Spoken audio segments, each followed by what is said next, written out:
پیر صاحب پسند کی شادی کرنا جائز نہیں؟ میں کہتا ہوں صاحب اور بھی بڑی چیزیں جائز ہیں، صرف ایک ہی شے جائز رہ گئی ہے۔ رسول پاک صلی اللہ علیہ وسلم سوائے اللہ کے کسی کے پابند نہیں، کسی کے پابند نہیں۔ تو جناب سیدہ خدیجہ الکبریٰ رضی اللہ تعالی عنہ نے پیغام نکاح دیا، یا رسول اللہ میں شادی کرنا چاہتی ہوں، حضور کسی کے پابند نہیں، پر میرے محبوب نے فرمایا میرا چچا میرے والد کی جگہ ہے، میں اپنے چاچا سے پوچھ کے تمہیں جواب دوں گا۔ یہ ہے پسند کی شادی جو میرے نبی نے بیان فرمائی ہے۔ تو سارا کچھ کراس کر کر کے گزر جاتا ہے، یہاں تو حال یہ ہے کہ پالنے والا کوئی اور سائے میں بیٹھنے والا، باغ تیرے دی کر کر راکھی میں ساری عمر گزاری، تو جدوں اے پھل پکن تے آیا تے لے گئے ہور بپاری۔ اور بیٹا گزرتا ہے اماں کے دروازے کے آگے سے، اماں کے دروازے کے آگے بیٹا امرود لے کے آیا ہے 6 کلو۔ توجہ ہے میری بات پر؟ ادھر دیکھیں جی، چھوڑیں تھوڑی دیر ہماری سنیں۔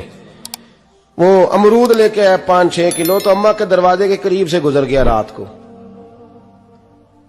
تو کمائی کھانے کا ٹائم آیا نا، تو گزر گیا۔ تو وہ وزیر اعظم سے ڈرتا ہے نا، تو جا کے بی بی سے کہتا ہے بی بی کے حقوق دینا بھی رسول اللہ کی سنت ہے، لیکن یہ کیا بات ہوئی، تو نے بیوی اور ماں کا مقابلہ شروع کرا دیا؟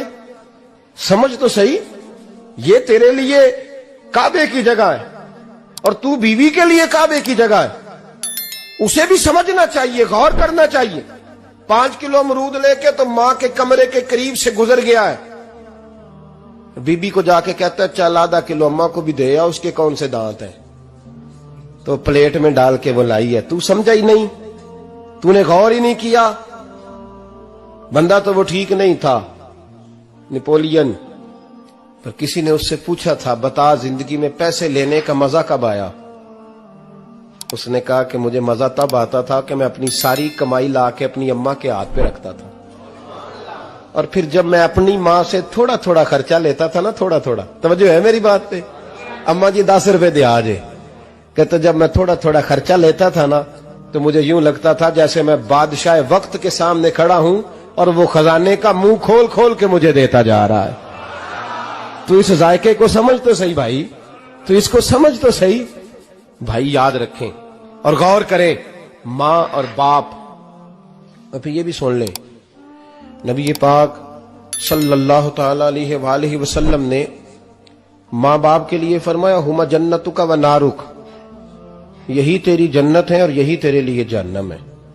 اگر یہ راضی ہو گئے تو تیرے لیے جنت ہے، ناراض ہو گئے تو چاہے تو 100 پیر کے مزار پہ حاضری دے آ، لیکن جب تک ابا راضی نہیں اتنی دیر تک اللہ راضی۔ یہ حدیث پاک ہے، حضور نے فرمایا جس کے والد راضی اس کا اللہ راضی، اور جس کا باپ ناراض اس کا اللہ۔ ہاں بے شک، اب یہ حدیث